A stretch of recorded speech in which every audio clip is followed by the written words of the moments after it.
Slash is the type of person that if he hates you, you can't get on his good side ever again. It was just that I'm done. I think that was... Who said that? I did. I'm done. Yeah. Just like his name, it never took much for Slash to cut ties with anyone. And here are the top 8 artists that Slash hated the most. Starting our list isn't an artist or a band, but an entire city of them. And what makes it even more ironic is that it's the same city that Slash comes from. Slash admitted that although he was born and raised around the LA music scene, saying, "I was kind of raised in the LA music scene and it was great." But what it turned into in the 80s was something that was unrecognizable from an integrity point of view and a creative point of view. But why the hostility? If anything, Slash is someone that should always run to defend the LA music scene. So what gives? That's because Slash felt many of the LA bands were chasing the formula. Big hair, record deals, girls. Everybody was f***ing converting to the industry standard to get a record deal and get girls. This whole thing, he said. Where our band was coming from was the antithesis of all of that, and it's something I'm really proud of. But Slash's criticism wasn't without a solution. He even cited cities and places where rock music isn't watered down. At least if you were in the UK, you had some cool bands that represented the 80s, at least from a rock and roll and metal point of view. But in Los Angeles, it was just a whole lot of crap. And Guns N' Roses were coming up in the midst of all that. Just so you know, the LA scene in the late 70s and early 80s had real roots in punk and underground rock before it became polished and commercialized. Slash pointed out, there was a huge scene going on in the 60s and right through the 70s. At least it was exciting in the 80s. But in the 80s, it just turned into this other thing. If his own city and its artists could make it onto the list then, there's every reason for Axl Rose to be here too. In the late 1980s, when a ragged record called Appetite for Destruction exploded out of nowhere, Axl Rose's voice and Slash's guitar felt like two magnets slammed together. A few rings of cigarette smoke, torn posters, fistfights in the crowd later, Guns N' Roses became the sound of chaos that somehow made sense. And at the center of it all were two men whose strengths completed each other and whose differences would eventually destroy the chemistry that birthed the band.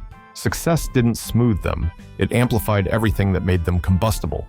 The early years read like a fever dream, skyrocketing fame, stadium tours, and a creativity that seemed to feed on the very disorder around it. But the very traits that fueled the band, intensity, unpredictability, stubbornness, they were all the things that had set the stage for fracture. Paperwork and publishing rights, the cold arithmetic of who owned the sound, quietly became as poisonous as any onstage brawl. If you try to put a single date on the split, the timeline slips through your fingers like smoke, arguments, missed calls, and a steady erosion of shared purpose. By the mid-1990s, the differences were no longer containable backstage, they were public. Slash walked away in 1996, not in a single melodramatic moment, but after choices that left him feeling frozen out. After business moves that made him ask whether the band he helped build still belonged to everyone. What followed was 2 decades of separate lives. Slash channeling his anger and talent into new bands and collaborations, Axl disappearing into an obsessive reworking of songs that would eventually emerge as Chinese Democracy. The map of Guns N' Roses was redrawn and the lines didn't reconnect for a long time. Between the departures and the reunion, the story becomes a study in silence as weapon and shield. Interviews turned into ammunition. Barbed sentences dropped in magazines, insinuations that tightened the air between them. Lawsuits and publishing disputes turned old friendships into legalese. But underneath the press-fed headlines was a more human thing. 2 creators who had lost the language to speak to one another, whose histories had been overwritten by resentment and fear of being replaced. The feud wasn't just ego or spite. It was the slow death of mutual caretaking, the refusal to share control of a thing each believed he guarded more truthfully than the other. And then, as if the band's own mythology needed a plot twist, reconciliation began not with a press conference but with a thawing of grudges. By the mid-2010s, conversations started to happen in corners where cameras weren't listening. Old songs were tested in rehearsal rooms and found to have the same combustible chemistry that had made them legendary. The announcement of the Not in This Lifetime tour in 2016 landed like an earthquake after a long drought. Axl and Slash, and Duff McKagan too, stepping back on stage together for the first time in decades. The reunion was messy and imperfect, but it was also the clearest possible answer to the question the band had posed to the world for years. Could what was broken ever be made whole again? The truth is complicated. Reconciliation didn't erase the past, it layered it. When they played those old songs again, audiences heard not just riffs and hooks, but the accumulated history, triumphs, betrayals, absences, and the brittle beauty of survival. The band that reassembled was, in many ways, wiser to its own weaknesses, older, less willing to let petty torments define them. At sixth, we have Paul Stanley. In the late 80s Los Angeles rock scene, two worlds brushed shoulders long before anyone realized they'd collide. One was Kiss. The arena gods, glitter-drenched legends ruling stages with fire and theatrics. Slash admired the spectacle of Kiss, sure, but when it came to the music, he didn't hide his disdain. In interviews, he called out the band and, by proxy, Paul Stanley, the man behind the star-painted persona and the glossy rock anthems. Normally, rock stars shrug off criticism, but this wasn't some anonymous jab online. This was a rising guitarist, openly dragging a band that defined a generation. Paul heard the comments. He remembered them. And then came the moment that turned cold opinions into a cold war. Guns N' Roses were on the cusp of exploding. Slash needed gear, specifically BC Rich guitars. And there was one man who could help him get them fast, Paul Stanley. So Slash picked up the phone. Imagine that. After publicly roasting Kiss, he goes to the guy he roasted for a favor. To Paul, it wasn't bold, it was brazen. And his response became rock and roll folklore. Paul essentially told Slash, if you've been running your mouth about me, don't come asking for guitars. Or, in far more colorful language, go F yourself. That single moment sealed years of distance between them. Slash may have been reckless with his words, but Paul took it personally, not as a musician with a legacy to protect, but as someone who believed in a code. Respect first, critique later, and certainly not in print right before asking for gear. For years, their worlds stayed separate. Guns N' Roses skyrocketed into dangerous, chaotic superstardom. Kiss reinvented themselves for an MTV generation and proved their legacy wasn't tied to face paint alone. And somewhere in the middle, the grudge stayed frozen in time.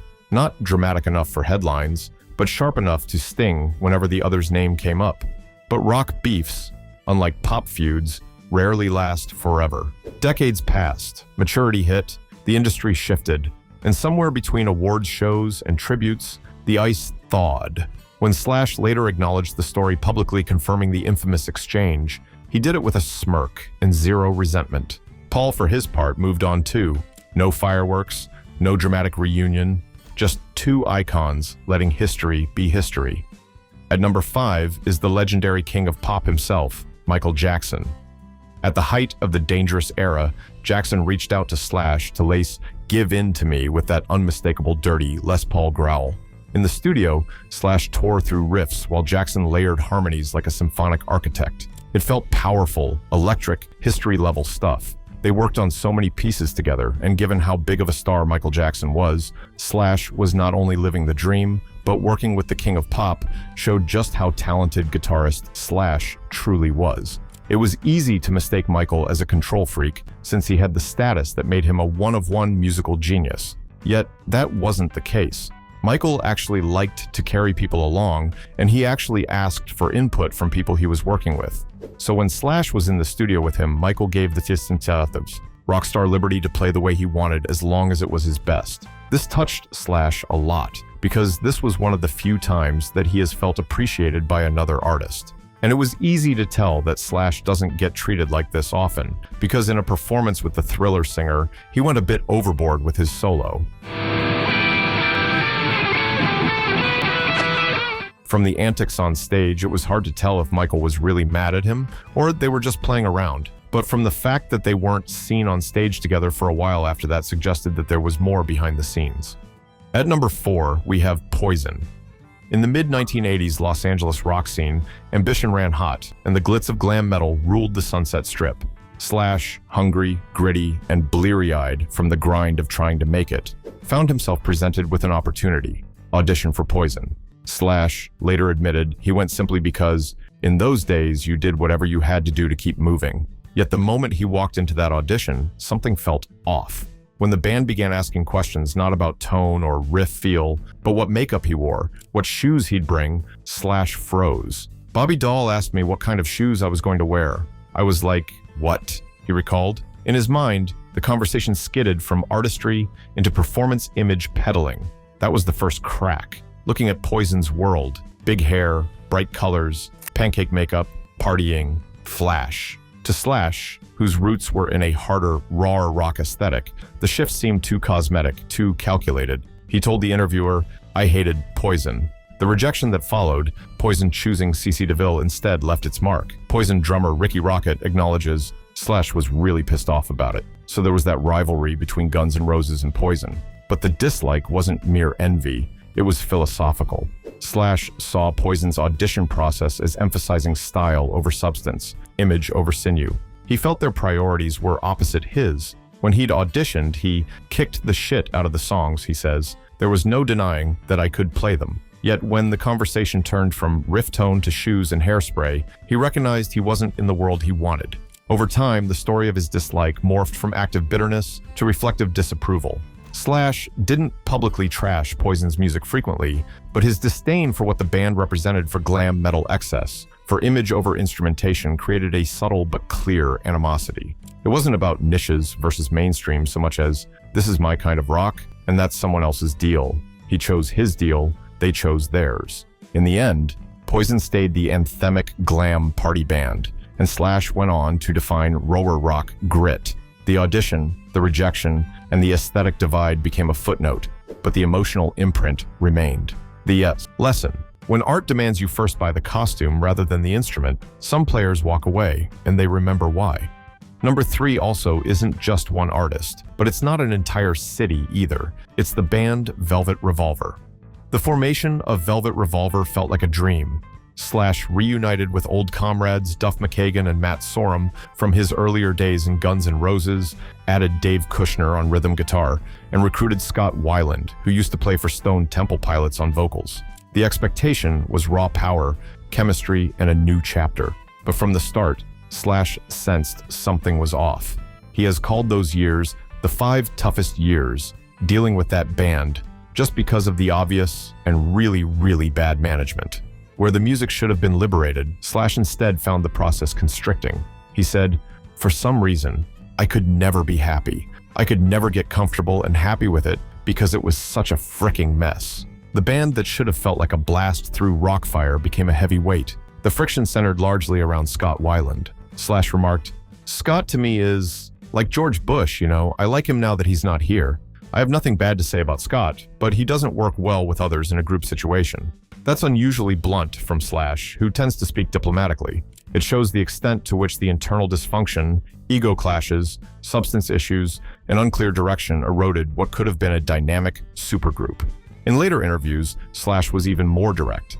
In 2018, he told Rolling Stone that he has nothing positive to say about that experience except that we did write some cool stuff. It's telling. He concedes that artistic moments existed, but they're overshadowed by how little joy, cohesion, or purpose the period held. He said the band just wasn't fun. From this perspective, his dislike isn't about bad songs or bad playing, it's about the conditions, management chaos, unreliable leadership, and a fracture in the band's soul.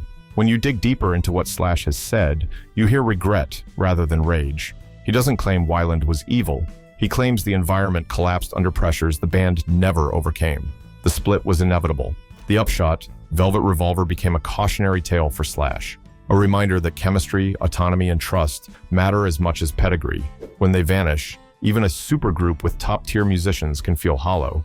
And when joy disappears from creation, the memories that remain aren't glam riffs or crowd roars, but frustration and wasted potential.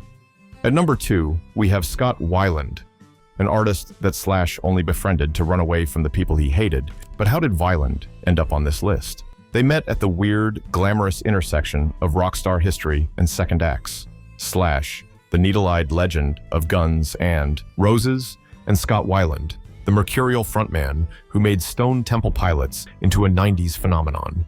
When they walked onto the same stage as Velvet Revolver, the promise felt electric. A supergroup built from the wreckage of stadium-sized careers, a chance to forge something new from old reputations. The band's first record exploded.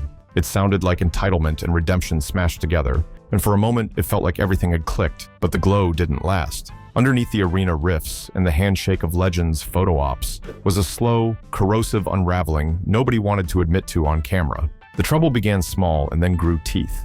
Scott's talent was never the problem. His voice could still open a room, but his reliability became the headline. Shows that should have been unmissable were tainted by missed cues and erratic performances. Rehearsals turned into waiting rooms for a man who might or might not show.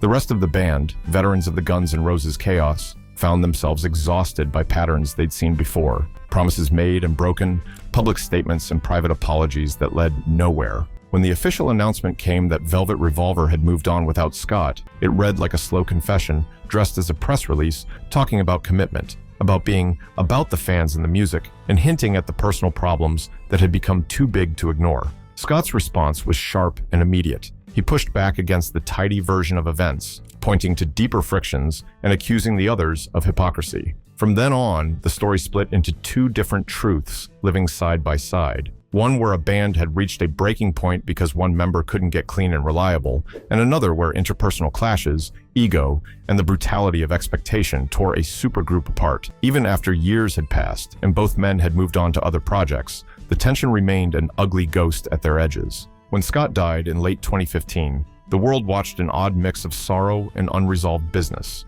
Condolences were offered, tributes paid, but the old bitterness did not dissolve into warm nostalgia.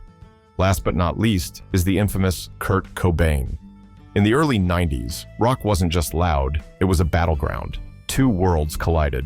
The leather and whiskey swagger of Guns N' Roses versus the raw, flannel-soaked rebellion of Nirvana. To many fans, this era feels like a war between two cultures. And in the middle of it, a rumor still refuses to die, that Slash and Kurt Cobain hated each other. But here's the truth that rarely gets told. The real feud wasn't between Slash and Kurt. The real feud was between Axl Rose and Kurt Cobain. It was a classic clash of egos, ideologies, and megaphones big enough to reshape the rock landscape. Axl publicly lashed out, Kurt fired back, and the media turned it into a full-blown generational war. Suddenly, you weren't just choosing a band, you were choosing a side. And everyone assumed the entire Guns N' Roses camp was on the front line, except Slash wasn't. While the headlines screamed conflict, Slash was quietly spinning Nevermind in the background, calling Nirvana cool and admiring Seattle's new sound. He wasn't throwing insults. He wasn't in the MTV Hall confrontation, and he certainly wasn't gunning for Kurt. Slash respected the shift Nirvana brought, even if it meant the world was changing around him. So why do people still think there was bad blood?